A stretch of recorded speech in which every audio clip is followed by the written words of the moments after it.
Wake up, it's Monday. And this is not a holiday Monday. You've got to get up today and get to work. I'm Pastor Dean with the Community for Better Living, here to provide you the service of waking you up, getting you charged up, motivated, and ready to go tackle your week. So let's do motivation. I grew up in the 70s and 80s. Well, in some people's opinions, I'm still in the process of that, but I stick with the theory that I grew up in the 70s and 80s, and I'm pretty sure it happened. I was the youngest of three. I still remember to this day my older brother sitting at the dinner table looking at broccoli. He didn't like broccoli very much, which means when he sat down to eat, he ate everything on his plate and he left the dreaded broccoli. I can't remember. My memory tells me maybe it was for hours, but I'm sure it wasn't that long. It's important to note, that it was very important in the 70s and 80s that you eat your broccoli, clean your plate.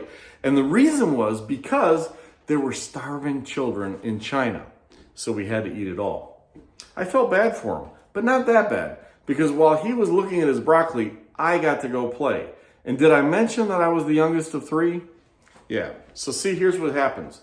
When your older brother, who usually gets to choose who's playing with what, is stuck looking at broccoli with starving children in China in the balance, you, as the younger brother, get to go play with all the cool toys that he would normally not let you touch had he been able to assume his usual reign as ruler of all things fun.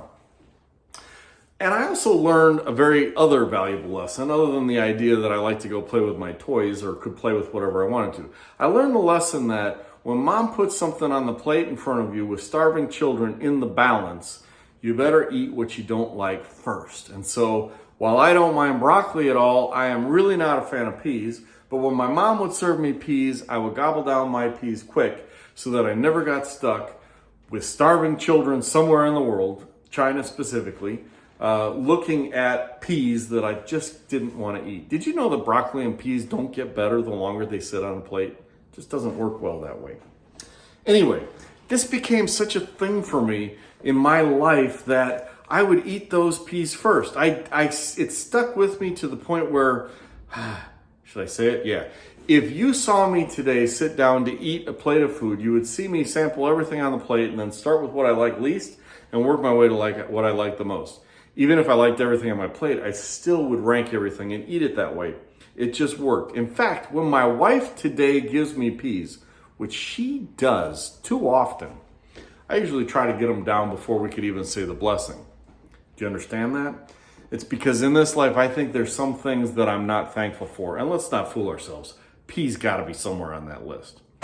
Anyway, as my daughter came along, I taught her this. And if you watch her now, she also eats her peas before she can get anything else down. She's right there with me, shoveling them in before we say the blessing. She learned that lesson young. I learned it young too, but I wish I could have learned it because somebody told it to me instead of going through the process.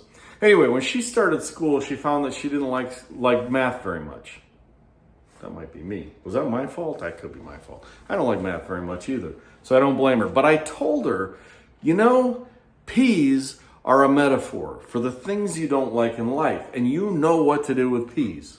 She did. It became a drop-off mantra for us. Drop her off at school. Love you, honey. Have a great day. And eat your peas first. And off she would go on with her life. I think that worked out pretty well for her. And it's a good lesson for us all to take in life. When you wake up and you've got your week in front of you, you all know there's that one thing that we're dreading.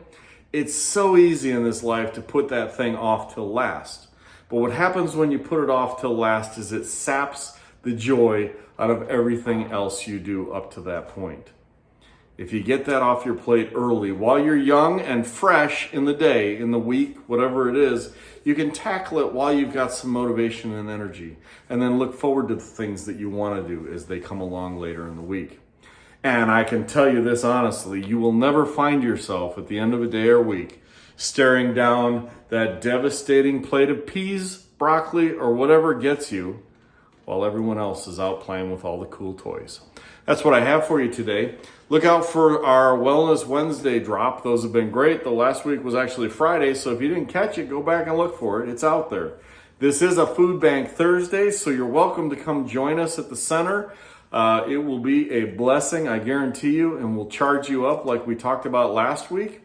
We've got that ready, and I'll see you next week, because if it's Monday, we're going to need motivation. Thank you much. Bye-bye.